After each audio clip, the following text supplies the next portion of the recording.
Hi everybody, it's Mr. Pizzilla from Master of Martial Arts in Johnston here. Just wanted to shoot a quick video to talk about some of the sticking points that we noticed this week with students practicing their forms in class. It has to do with transitioning. I hope today I'm going to give you a couple extra points that maybe make a little bit more sense on when you're doing your form and when you're practicing at home.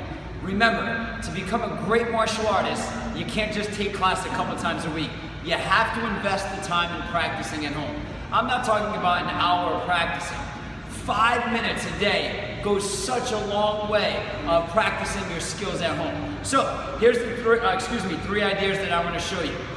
For instance, if we're doing beginner form number 1, from a position stance, when I step, remember, when we do a stance, there's length and width.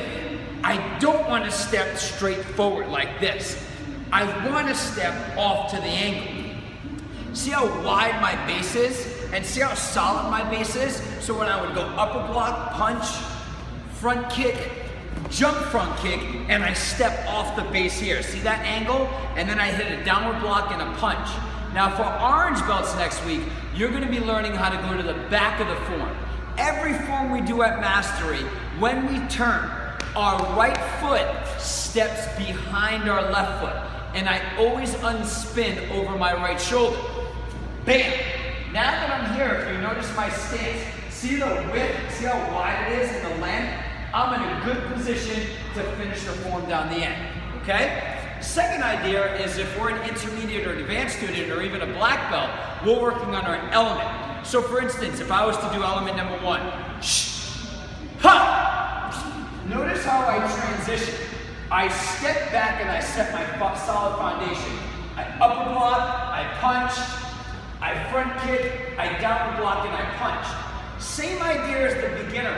My right foot is going to step behind my left foot, just like that. Notice how my arms don't move. I unspin and I make sure I have a solid base and it's wide and it's long. And then I would finish going down this direction. Here. Okay? So I hope those were 2 helpful hints to help you better understand transitioning and form. And here's the last idea.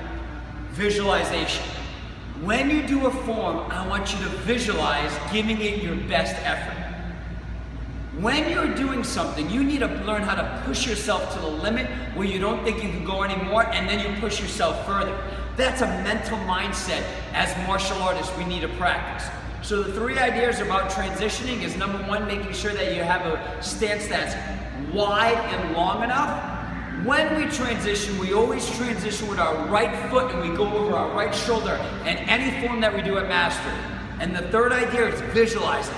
Visualizing and bringing yourself to the level where you didn't think was possible, and then you go further.